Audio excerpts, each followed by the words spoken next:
Atos dos Apóstolos. Capítulo 14. Em Icônio, Paulo e Barnabé entraram juntos na sinagoga judaica e falaram de tal modo que veio a crer grande multidão, tanto de judeus como de gregos. Mas os judeus incrédulos incitaram e irritaram os ânimos dos gentios contra os irmãos. Entretanto, demoraram-se ali muito tempo, falando ousadamente no Senhor, o qual confirmava a palavra da sua graça, concedendo que por mão deles se fizessem sinais e prodígios. Mas dividiu-se o povo da cidade. Uns eram pelos judeus, outros pelos apóstolos.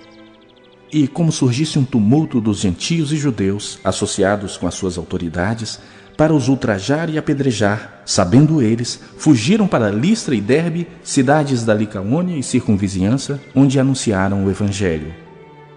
Em Listra costumava estar assentado certo homem aleijado, paralítico desde o seu nascimento, o qual jamais pudera andar. Esse homem ouviu falar Paulo, que, fixando nele os olhos e vendo que possuía fé para ser curado, disse-lhe em alta voz: "Apruma-te direito sobre os pés." Ele saltou e andava. Quando as multidões viram o que Paulo fizera, gritaram em língua licaônica, dizendo: "Os deuses em forma de homens baixaram até nós."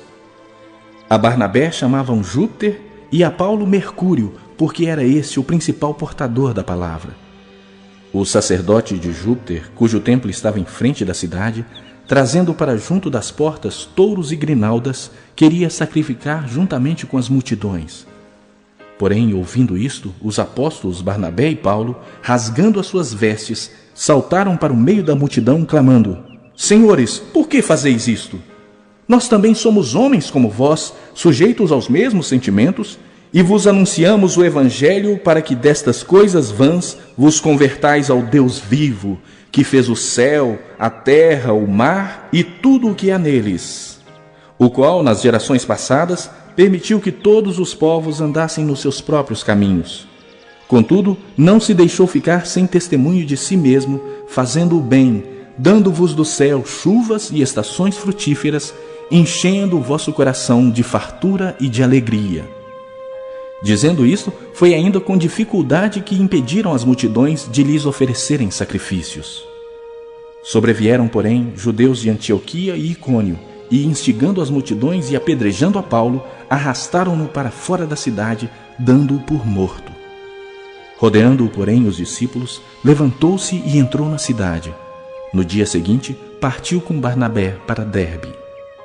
E tendo anunciado o evangelho naquela cidade e feito muitos discípulos, voltaram para Listra e Icônio e Antioquia, fortalecendo a alma dos discípulos, exortando-os a permanecer firmes na fé, e mostrando que, através de muitas tribulações, nos importa entrar no reino de Deus.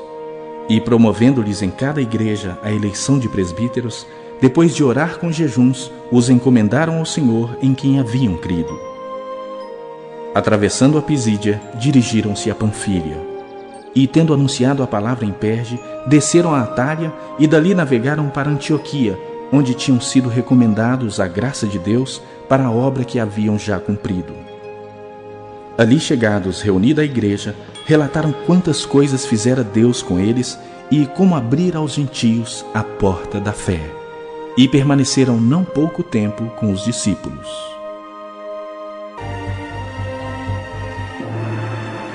Josué.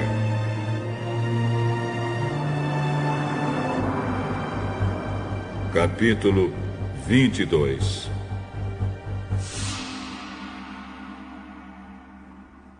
Então Josué reuniu o povo das tribos de Ruben, de Gade e de Manassés do leste e disse: "Vocês têm feito tudo o que Moisés, servo do Senhor, mandou, e têm obedecido a todas as minhas ordens também. Durante todo esse tempo, até hoje, vocês não abandonaram os seus irmãos israelitas. Vocês têm obedecido com cuidado aos mandamentos do Senhor. Agora, o Senhor, o Deus de vocês, deu aos seus irmãos israelitas a paz, como havia prometido. Voltem, pois, para a terra que vocês conquistaram do outro lado do Rio Jordão, a terra que Moisés, servo do Senhor, lhes deu. Obedeçam com muito cuidado ao mandamento e à lei que Moisés, servo do Senhor, lhes deu. Amem o Senhor, o Deus de vocês. Façam a vontade dele. Obedeçam aos seus mandamentos. Fiquem ligados com ele e o sirvam com todo o coração e com toda a alma.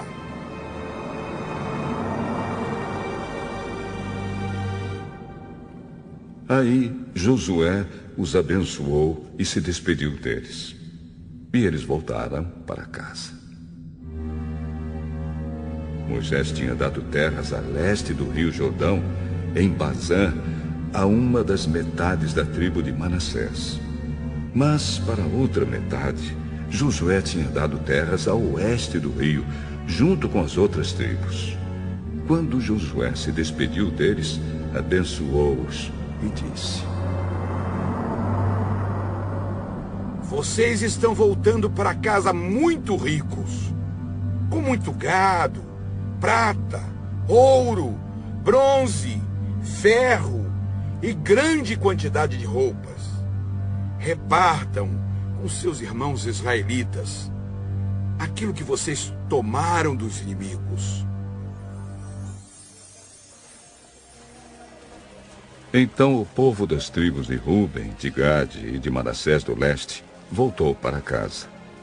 Eles deixaram os outros israelitas em Siló, na terra de Canaã, e foram para Gileade, a terra deles que haviam conquistado conforme o Senhor tinha ordenado por meio de Moisés. Quando chegaram a Gilelote, do lado oeste do rio Jordão, as 2 tribos e meia construíram ali um altar grande, que podia ser visto de longe.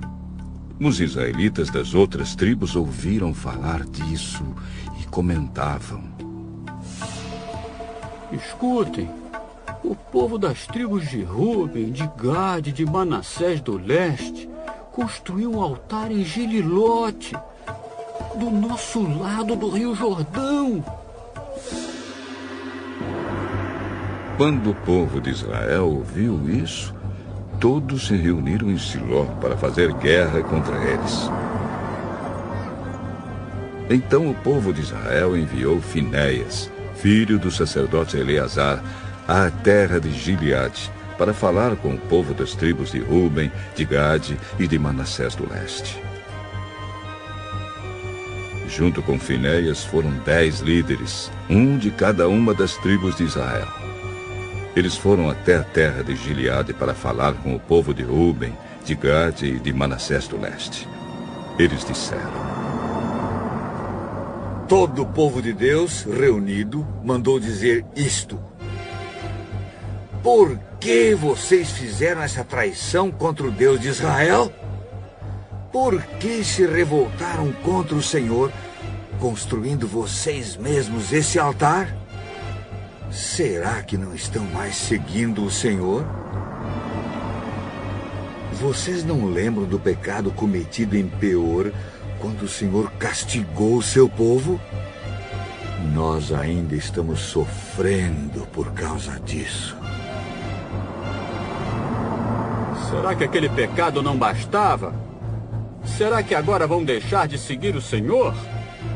Se hoje vocês se revoltarem contra o Senhor, amanhã ele ficará irado com todo o povo de Israel. Agora, se acham que a terra de vocês é impura, então passem para cá, para a terra de Deus, o Senhor, onde está a tenda sagrada em que ele mora. Peçam um pedaço de terra aqui do nosso lado. Porém, não se revoltem contra o Senhor nem contra nós. Com construindo vocês mesmos outro altar além do altar do Senhor, nosso Deus. Lembrem que Acã, filho de Zera, não quis obedecer ao mandamento a respeito das coisas que deviam ser destruídas. E todo o povo de Israel foi castigado por causa disso. E Acã não foi o único que morreu por causa do seu pecado.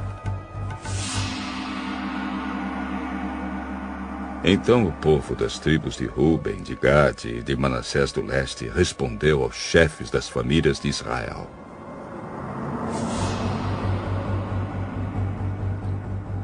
Deus é o poderoso. Ele é o Senhor. Deus é o poderoso. Ele é o Senhor. Ele sabe por que fizemos isso. E fiquem sabendo vocês também. Se nós nos revoltamos, se não fomos fiéis ao Senhor, não nos deixem continuar a viver. Nós não construímos o nosso altar para oferecer sacrifícios a serem completamente queimados, nem para colocar sobre ele ofertas de cereais ou ofertas de paz. Que o Senhor mesmo nos castigue se construímos este altar para desobedecer a ele. Pelo contrário, fizemos isso porque ficamos com medo de que um dia os descendentes de vocês venham a dizer aos nossos: que ligação vocês têm com o Senhor, o Deus de Israel? O Senhor pôs o rio Jordão como divisa entre nós e vocês, tribos de Ruben e de Gade. Vocês não têm nada a ver com Deus, o Senhor. E assim, os descendentes de vocês poderiam fazer com que os nossos descendentes deixassem de adorar o Senhor. Por isso, o altar que construímos não foi para apresentar ofertas a serem completamente queimadas, nem para oferecer sacrifícios. Pelo contrário, queríamos que fosse um sinal para nós e para vocês e para os nossos descendentes depois de nós. Seria um sinal para adorarmos o Senhor somente em Siló, no altar em frente da tenda, com as nossas ofertas a serem completamente queimadas, com sacrifícios de animais e com ofertas de paz. Isso foi feito para evitar que um dia os seus descendentes venham a dizer aos nossos que, se um dia isso acontecer, os nossos descendentes poderão dizer: vejam, os nossos antepassados fizeram um altar igual ao altar de Deus, o Senhor. Ele não foi construído a fim de apresentarmos ofertas a serem completamente queimadas, nem sacrifícios de animais, mas a fim de ser um sinal para nós e para vocês. Nunca tivemos a intenção de nos revoltar contra o Senhor, nem pensamos em deixar de segui-lo. Nós não iríamos construir um altar para apresentar ofertas a serem completamente queimadas, ou ofertas de cereais, nem para oferecer sacrifícios de animais. Nunca faríamos outro altar, além do altar do Senhor, o nosso Deus, que fica em frente da tenda onde ele mora. O sacerdote Finéias, os líderes do povo e os chefes das famílias de Israel que estavam com ele, ouviram o que disse o povo das tribos de Ruben, de Gade e de Manassés do leste, e ficaram satisfeitos. E Finéias, filho do sacerdote Eleazar, disse ao povo de Ruben, de Gade e de Manassés: Agora sabemos que o Senhor está entre nós, pois vocês não se revoltaram contra ele. Vocês salvaram o povo de Israel do castigo do Senhor. Então Finéias e os líderes deixaram a gente de Ruben e de Gade na região de Gileade, voltaram para a terra de Canaã e contaram tudo ao povo de Israel. O que disseram agradou aos israelitas. Então eles louvaram a Deus, e não pensaram mais em fazer guerra, nem em destruir a terra onde a gente de Ruben e de Gade estava morando. E a gente das tribos de Ruben e de Gade chamou o altar de Testemunha, porque disseram: é uma testemunha entre nós de que o Senhor é Deus. Jó, capítulo 31.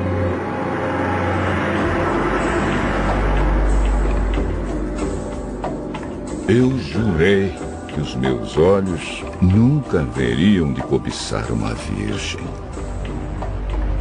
Se eu tivesse quebrado o juramento, que recompensa Deus me daria? E como é que lá dos céus o Todo-Poderoso me abençoaria? Pois Deus manda a infelicidade e a desgraça para aqueles que só fazem o mal. Deus sabe tudo o que eu faço. Ele vê cada passo que dou. Juro que não tenho sido falso e que nunca procurei enganar os outros. Que Deus me pese numa balança justa e Ele ficará convencido de que sou inocente. Se por acaso me desviei do caminho certo, se o meu coração foi levado pela cobiça dos olhos, se pequei, ficando com qualquer coisa que pertence a outra pessoa, então que outros comam o que eu semeei, ou que as minhas plantações sejam destruídas. Se o meu coração alguma vez foi seduzido pela mulher do meu vizinho, e se fiquei escondido, espiando a porta da casa dela, então que a minha mulher se torne escrava de outro e que outros durmam com ela. Se eu tivesse cometido esse crime horrível, o tribunal deveria me condenar. Esse pecado seria como um incêndio terrível, infernal, que destruiria tudo o que tenho. Quando um empregado ou empregada reclamava contra mim, eu resolvi o assunto com justiça. Se eu não tivesse agido assim, que faria quando Deus me julgasse? Que responderia quando Ele pedisse conta dos meus atos? Pois o mesmo Deus que me criou, criou também os meus empregados. Ele deu a vida tanto a mim como a eles. Nunca deixei de ajudar os pobres, nem permiti que as viúvas chorassem de desespero.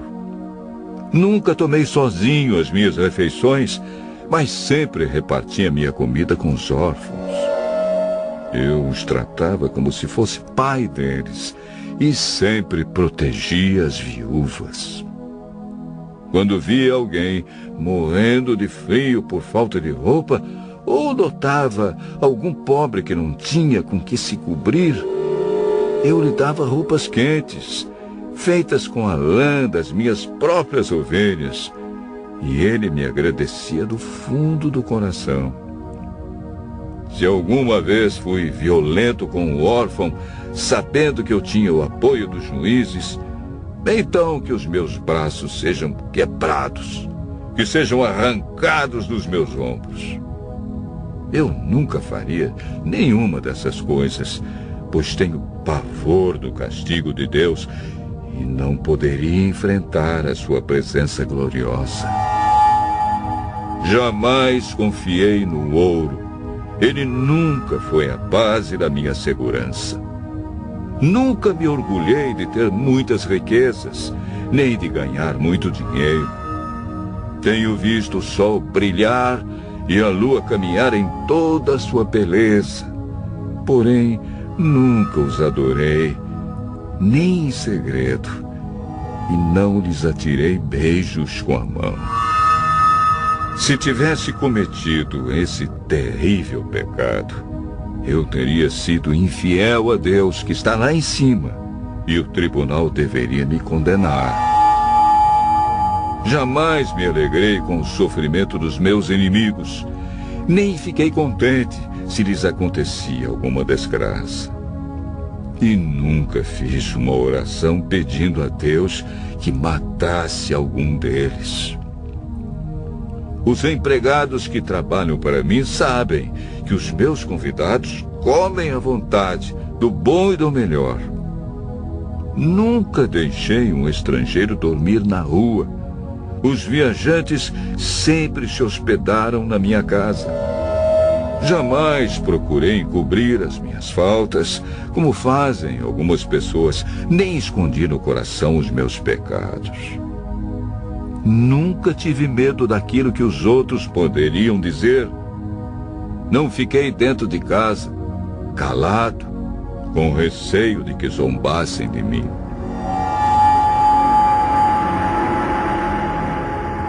Como gostaria que alguém me ouvisse. Aqui eu termino e assino a minha defesa. Que o Todo-Poderoso me responda. Que o meu adversário escreva a acusação. E com orgulho eu a carregarei no ombro e a porei na cabeça como se fosse uma coroa. Darei conta a Deus de todos os meus atos e na presença dele ficarei de cabeça erguida. As minhas terras nunca choraram, nem gritaram ao céu contra mim. Pois, se comi os seus frutos, sempre paguei os trabalhadores como devia e jamais deixei que morressem de fome.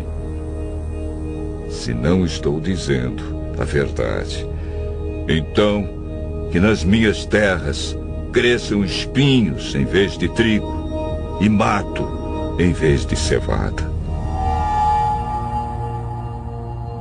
Aqui terminam as palavras de Jó.